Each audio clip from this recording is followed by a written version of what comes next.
Mwanasport Buzz ni kukaribishe na kukupa exclusive kabisa ya taarifa ya kusajiliwa kwa mchezaji Selemani Mwalimu Gomez ambaye alikuwa akitumikia klabu ya Simba Sports Club kwa mkopo akitokea katika klabu ya Wydad Athletic Club.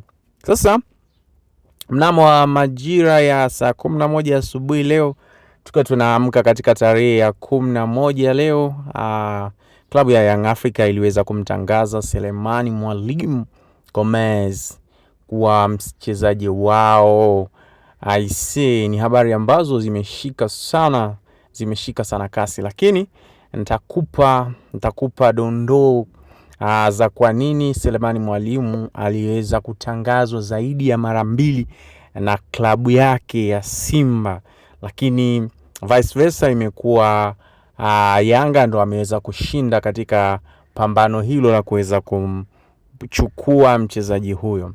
Ipo hivi, Simba walimposti Selemani Mwalimu na kumtangaza kuwa ni mchezaji wao ambao katika msimu wa 2026-27 wataendelea kumtumia, wakiwa na maanisha ya kwamba wamemwongezea contract ya kuendelea kusalia kwa mkopo ili kuweza kuwatumikia miamba hiyo ya Simba Sport kutokea huko Msimbazi. Lakini kama unavyojua Wydad Athletic Club uongozi ulibadilika na rais mpya aliweza kutawazwa katika klabu hiyo ambaye alishika madaraka. Kwa hiyo kutokana na hivyo, kwa hiyo msimu ulivyokuwa unaelekea kuanza wa 26-27, rais wa klabu ya Athletic Club ya Wydad Athletic Club, rais mpya aliweza kuomba technical bench ama benchi la ufundi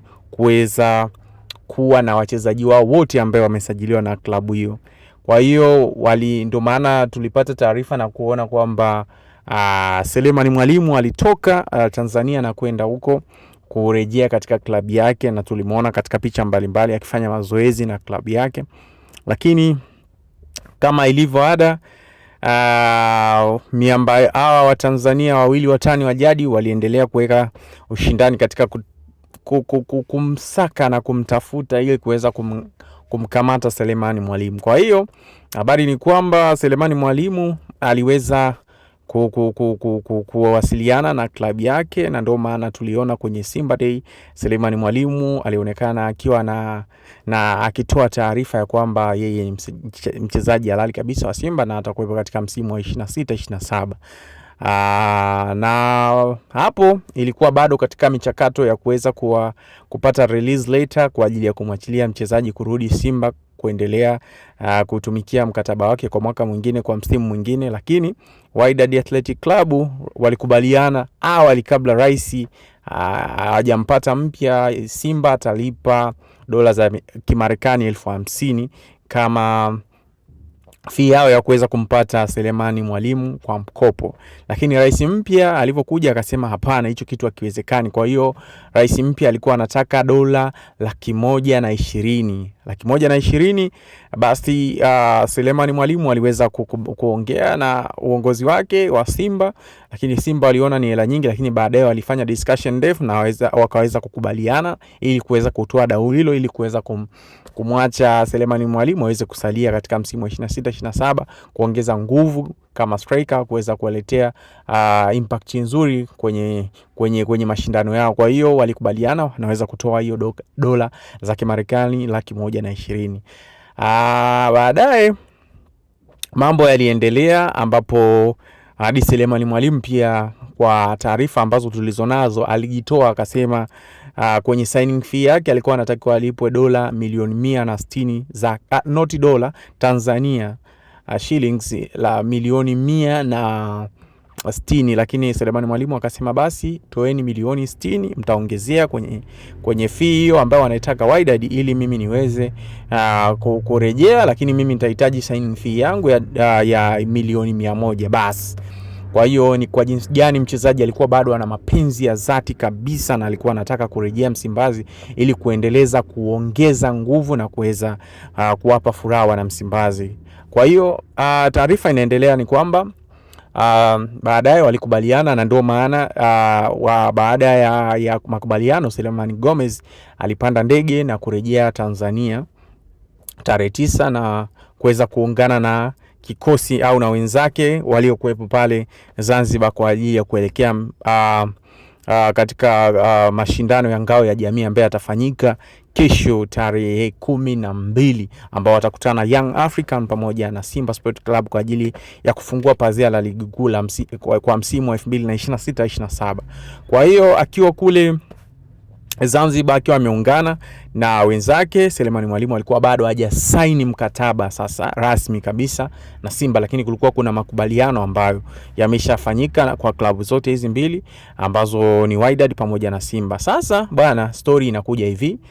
Yanga waliweza kutuma wanaita kutuma ofa yao ya $200,000 instead ya kutoa $120,000 Simba aliambiwa, lakini Yanga walikuja na ofa ya $200,000 za Kimarekani, kitu ambacho kilifanya management ya Wydad Casablanca kuweza Wydad Athletic Club kuweza kumcheki mchezaji wao na kumwambia kwamba bana, kuna ofa kama hii imekuja, kwa hiyo waambie management yako au viongozi wako wa Simba waweze kutoa $150,000 ili tuweze kuitupa za Kimarekani, ili tuweze kutupa ofa ya Yanga $200,000 kwa sababu tushafanya kazi pamoja, kwa hiyo tutawapa hiyo fair. Kwa hiyo Selemani Gomez Mwalimu aliweza kuwacheki viongozi wake na kuwapa taarifa hizo, lakini ilivyoonekana ni kwamba viongozi walimjibu wakamwambia bana, hizo hela ni nyingi sana, ikawa na bla bla nyingi kwamba bana hao wanatengisha kibiriti,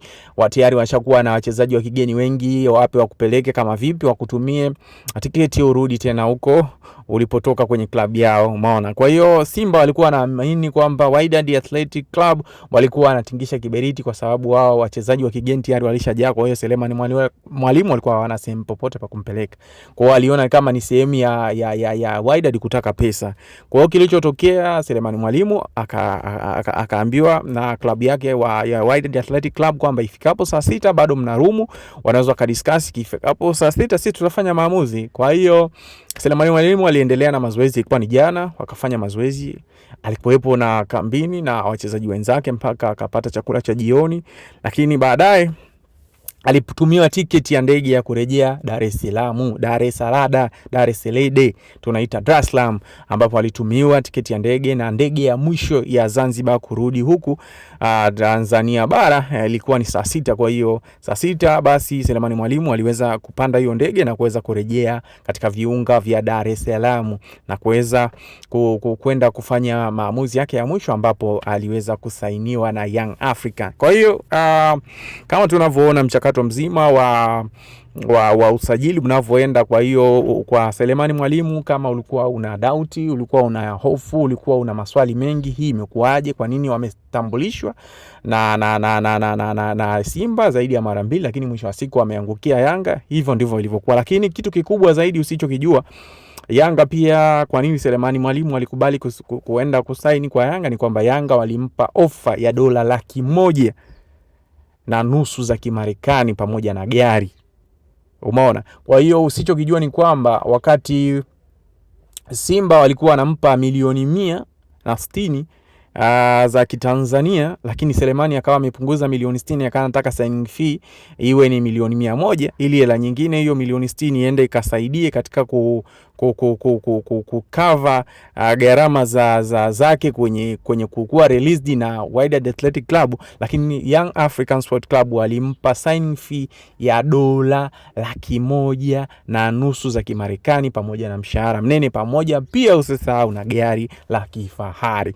Hata kama ingekuwa ni mimi, hata ingekuwa ni wewe msikilizaji wa Sport Buzz, sidhani kama ungeweza kuwa na moyo mdogo wa kusema kwamba bana mimi naweza nikabakia huko. Hicho ndio kilichomfanya Selemani Mwalimu Gomez aweze kutimkia huko. Lakini kingine kinachotupa mashaka ni kwa nini viongozi wa Simba Sport Club wamekuwa wagumu sana au wamekuwa wazito sana kwenye kufanya maamuzi, especially kwenye issue za msingi sana kama hizi, kwa sababu mchezaji sasa hivi namba 9 kumpata ambaye ana quality ya Selemani Gomez ni kitu ambacho ni kigumu sana. So you have to, yani unatakiwa ufanye maamuzi ambayo ni ya busara na ya haraka zaidi ili kuweza kumbakisha mchezaji kama huyo, kwamba ni kutoa pesa, kwa sababu ulimwengu wa sasa hivi pesa ndio kila kitu. So usichoke kusubscribe, kushare na usiache kutufuatilia ili upate more updates.